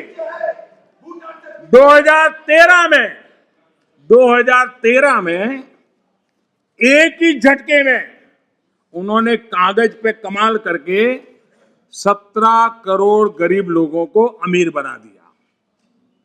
ये कैसे हुआ, इसकी सच्चाई देश के युवाओं को पता होना चाहिए। मैं आपको उदाहरण देता हूं। आपको मालूम है, हमारे देश में पहले रेलवे में first class, second class, third class होता था। जो फर्स्ट क्लास होता था, एक लाइन लिखी रहती थी दरवाजे के बाजूगल में, सेकंड क्लास में 2 लिखी रहती थी, थर्ड क्लास में 3। इनको लगा ये थर्ड क्लास वाला जरा मैसेज ठीक नहीं है, तो उन्होंने एक लाइन निकाल दी। ये इनके तरीके ऐसे ही हैं, और उनको लगता है कि वो गरीबी हट गई, और उन्होंने सारे उसके बेसिक नॉर्म्स बदल करके कह दिया 17 करोड़ गरीब नहीं गिने जाएंगे। इस प्रकार से आंकड़े बदलने का काम वो करते रहे हैं। माननीय अध्यक्ष जी,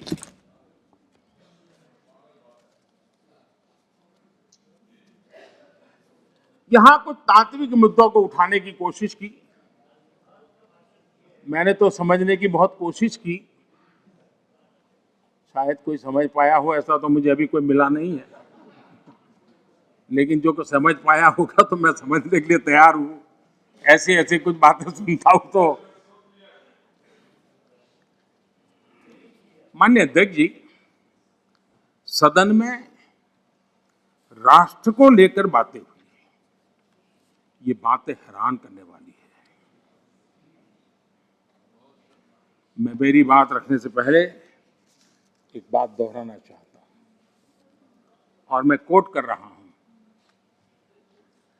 यह जानकारी बेहद हैरत में डालने वाली है कि बंगाली, मराठे, गुजराती, तमिल, आंध्र, उड़िया, असमी, कन्नड़, मलयाली, सिंधी, पंजाबी, पठान, कश्मीरी, राजपूत और हिंदुस्तानी भाषा भाषी जनता से बसा हुआ विशाल मध्य भाग कैसे सैकड़ों वर्षों से अपनी अलग पहचान बनाए हैं, इसके बावजूद इन सबके गुण दोष कमोबेश एक से हैं, इसकी जानकारी पुरानी परंपरा और अभिलेखों से मिलती है।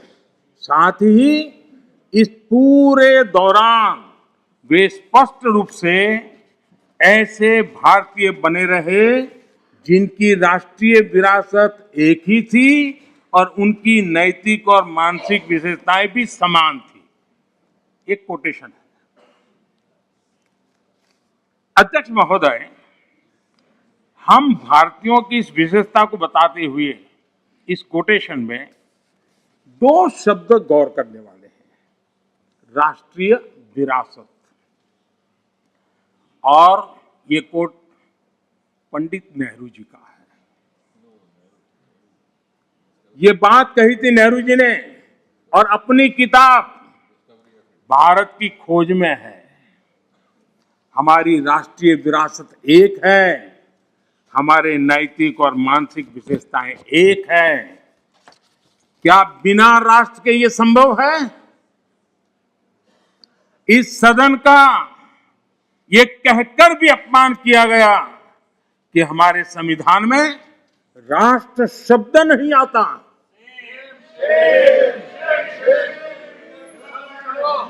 संविधान की प्रस्तावना में लिखा राष्ट्र पढ़ने में ना आए, ये हो नहीं सकता है। कांग्रेस ये अपमान क्यों कर रही है, मैं इस पर विस्तार से अपनी बात रखूंगा। माननीय अध्यक्ष जी,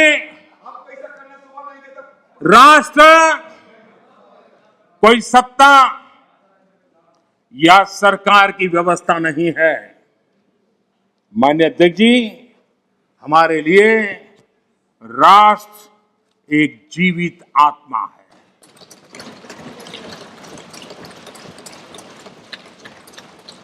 और इससे हजारों साल से देशवासी जुड़े हुए हैं और जूझते रहे हैं। हमारे यहां विष्णु पुराण में कहा गया है, ये किसी भाजपा वाले ने नहीं लिखा है, विष्णु पुराण में कहा गया है, उत्तरम यत् समुद्रस्य हिमाद्रश्चैव दक्षिणम वर्ष तत् भारतम नाम भारती यत्र संतति ही।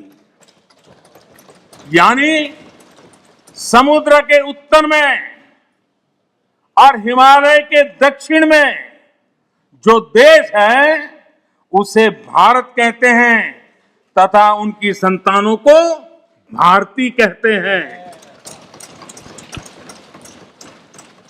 विष्णु पुराण का ये श्लोक अगर कांग्रेस के लोगों को स्वीकार्य नहीं है तो मैं एक और कोट इस्तेमाल करूंगा, क्योंकि कुछ चीजों से आपको एलर्जी हो सकती है।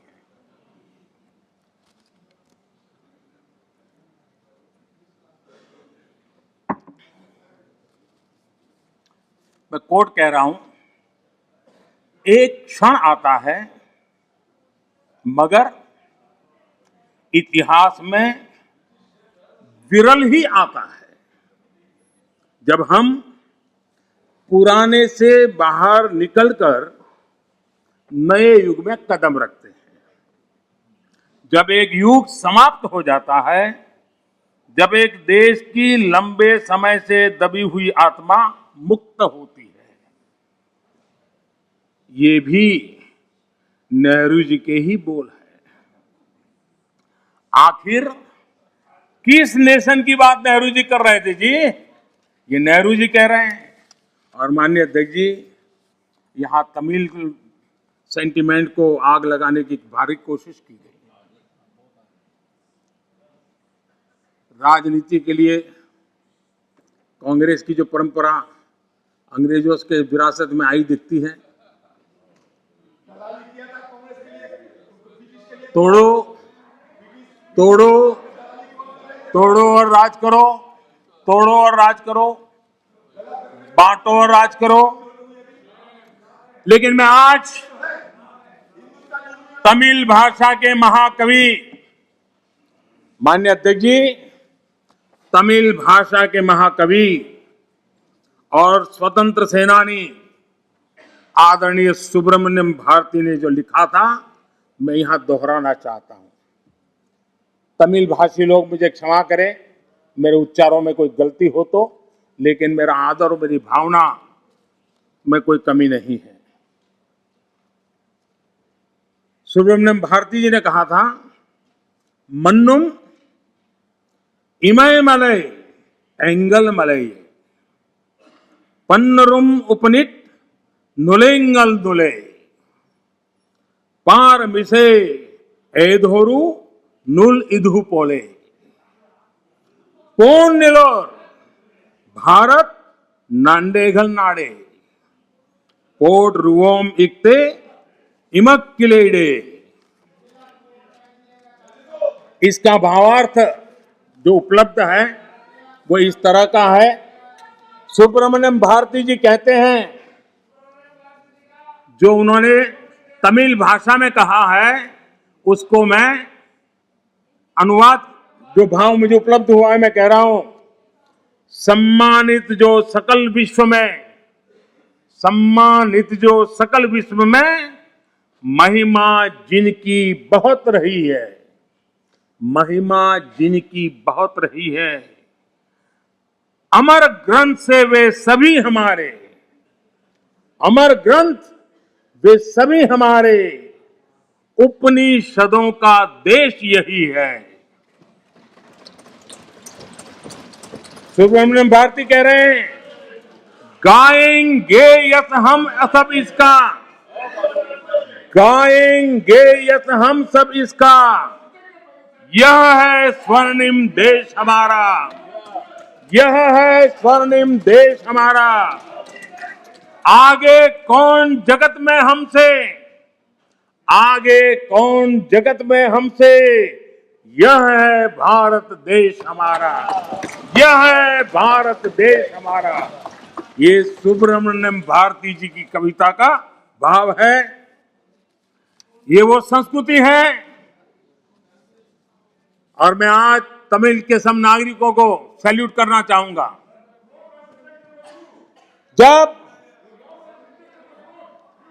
जब हमारे सीडीएस रावत दक्षिण में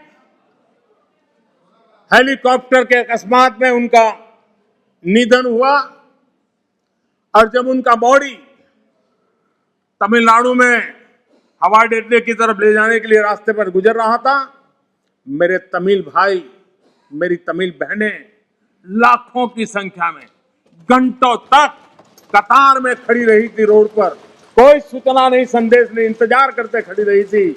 और जब सीडीएस रावत का बॉडी वहां से निकल रहा था, तब हर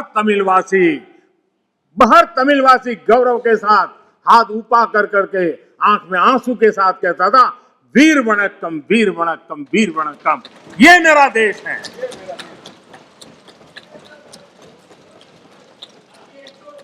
लेकिन कांग्रेस को हमेशा से इन बातों से नफरत रही है। विभाजनकारी मानसिकता उनके डीएनए में घुस गई है। अंग्रेज चले गए, लेकिन बांटो और राज करो, ये नीति कांग्रेस ने अपना चरित्र बना लिया है। और इसलिए ही आज कांग्रेस टुकड़े टुकड़े गैंग की लीडर बन गई है।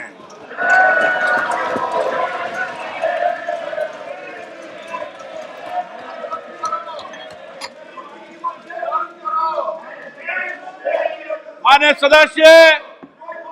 सदस्य प्लीज, मैंने सभी माननीय सदस्यों को पर्याप्त समय पर्याप्त अवसर दिया था। जब सदन के नेता बोल रहे हैं ये अप्रयादित आचरण आपका ठीक नहीं है, ये सदन की गरिमा नहीं है।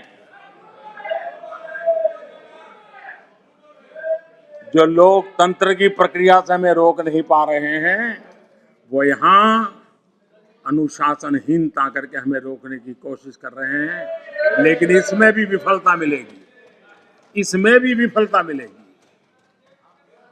माननीय अध्यक्ष महोदय, कांग्रेस पार्टी का सत्ता में आने की इच्छा खत्म हो चुकी है। लेकिन जब कुछ मिलने वाला नहीं है तो कम से कम बिगाड़ तो दो। ये फिलॉसफी पर आज निराशावादी, लेकिन उस मोह में बर्बाद कर करके छोड़ेंगे, इस मोह में देश में वो बीज बो रहे हैं जो अलगाव की जड़ों को मजबूत करने वाले हैं।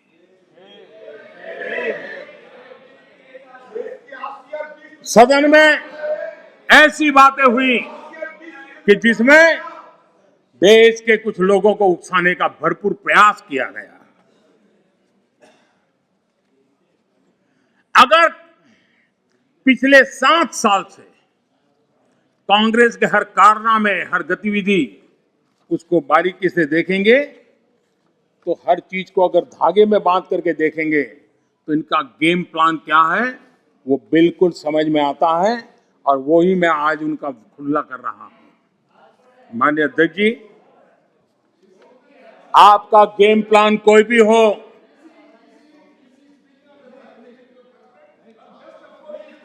माननीय अध्यक्ष जी, ऐसे बहुत लोग आए और चले गए,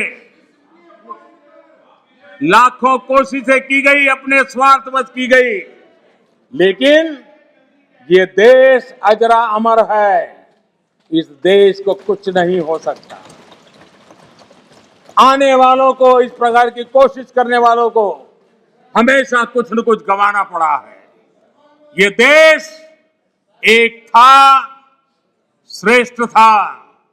यह देश एक है, यह देश श्रेष्ठ है और श्रेष्ठ रहेगा। इसी विश्वास के साथ हम आगे बढ़ रहे हैं। माननीय अध्यक्ष जी,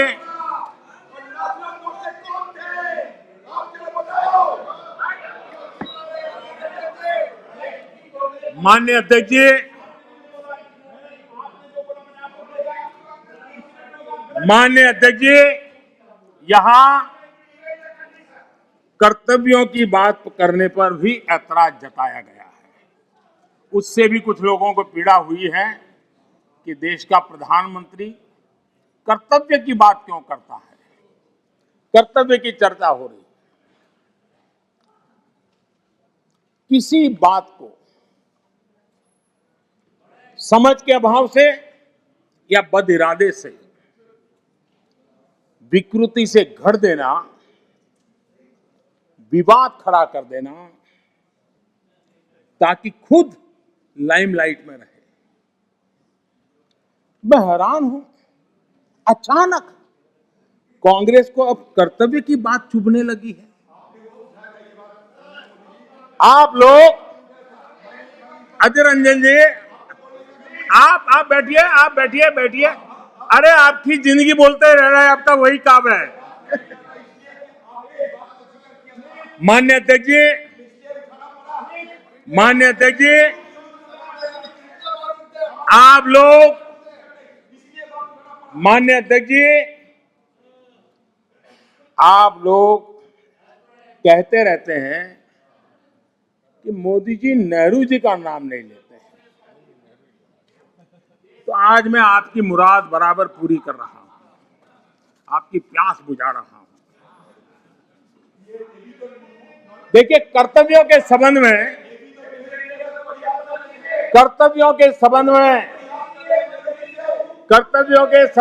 नेहरू जी ने क्या कहा था, जरा मैं आज कोट सुनाता हूं। माननीय अध्यक्ष जी, पंडित नेहरू जी, देश के प्रथम प्रधानमंत्री, उन्होंने क्या कहा था?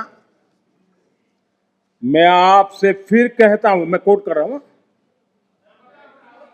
मैं आपसे फिर कहता हूं कि आजाद हिंदुस्तान है, आजाद हिंदुस्तान की सालगिरह हम मनाते हैं, लेकिन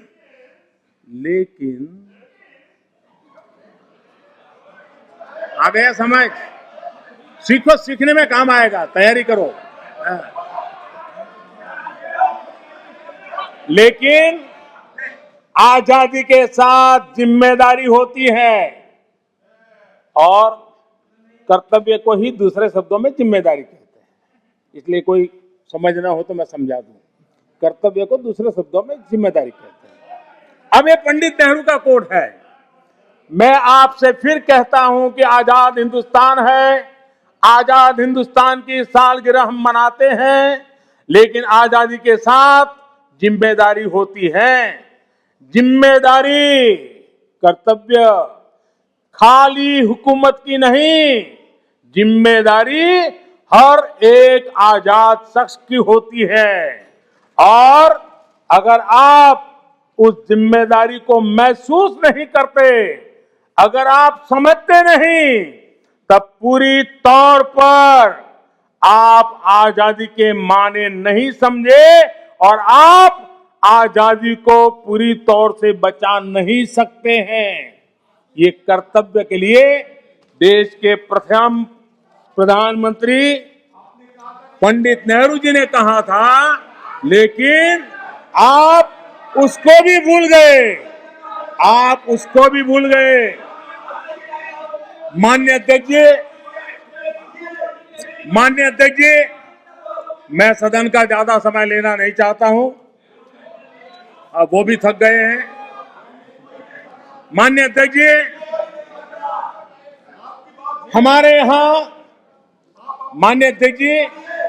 हमारे यहां कहा गया है, क्षणशः, हमारे यहां कहा गया है, क्षणशः कणश्चैव विद्याम अर्थच साधयेत्। क्षणे नष्टे कुतो विद्या, कणे नष्टे कुतो धनम।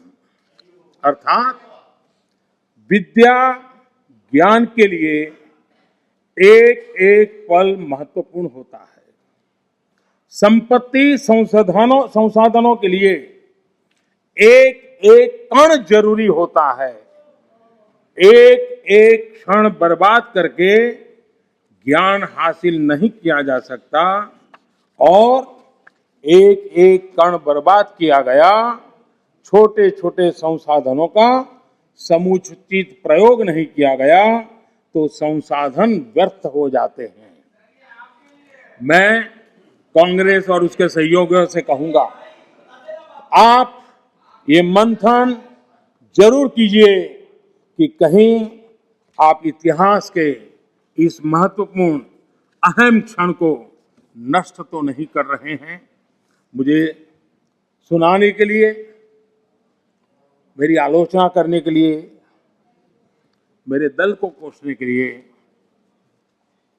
बहुत कुछ है, कर सकते हैं आप, और आगे भी करते रहिए, मौकों की कमी नहीं है। लेकिन आजादी के अमृत काल का ये समय, 75 वर्ष का ये समय भारत की विकास यात्रा में सकारात्मक योगदान का समय है। मैं विपक्ष के और यहां पर बैठे हुए भी सभी साथियों से और इस सदन के माध्यम से देशवासियों से भी आजादी के इस अमृत महोत्सव के पर्व पर आग्रह करता हूं, निवेदन करता हूं, अपेक्षा करता हूं कि आओ इस आजादी के अमृत महोत्सव को हम नए संकल्पों के साथ, आत्मनिर्भर भारत बनाने के संकल्प के साथ एकजुट होकर हम लग जाएं, कोशिश करें पिछले 75 साल में जहां जहां हम कम पड़े हैं उसको पूरा करें और आने वाले 2047 के शताब्दी वर्ष बनाने से पहले देश को कैसा बनाना है उसका संकल्प लेकर के आगे बढ़े। देश के विकास के लिए मिलकर के काम करना है। राजनीति अपने जगह पर है, हम दलगत भावनाओं से ऊपर उठ करके देश की भावनाओं को लेकर के जिए। चुनाव के मैदान में जो कुछ करना है करते रहिए, लेकिन हम देश हित में आगे आए, इसी एक अपेक्षा को रखता हूं।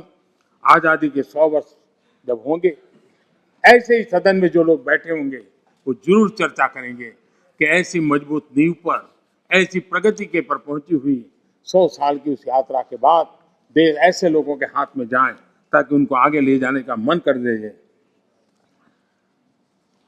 हम यही सोचें कि जो समय मिला है उसका हम सदुपयोग करें। हमारे स्वर्णिम भारत के निर्माण में हम कोई कोताही न बरतें, पूरे सामर्थ्य के साथ उसमें काम में लगे। माननीय अध्यक्ष जी, मैं फिर एक बार राष्ट्रपति जी के उद्बोधन को धन्यवाद प्रस्ताव को अनुमोदन करता हूं और मैं इस सदन में चर्चा में भाग लेने वाले सभी माननीय सांसदों का भी फिर से एक बार धन्यवाद करते हुए आपने जो अवसर दिया, रोका टोका की कोशिश के बावजूद भी मैंने सभी विषयों को स्पर्श करने का प्रयास किया है। बहुत बहुत धन्यवाद। माननीय सदस्यगण,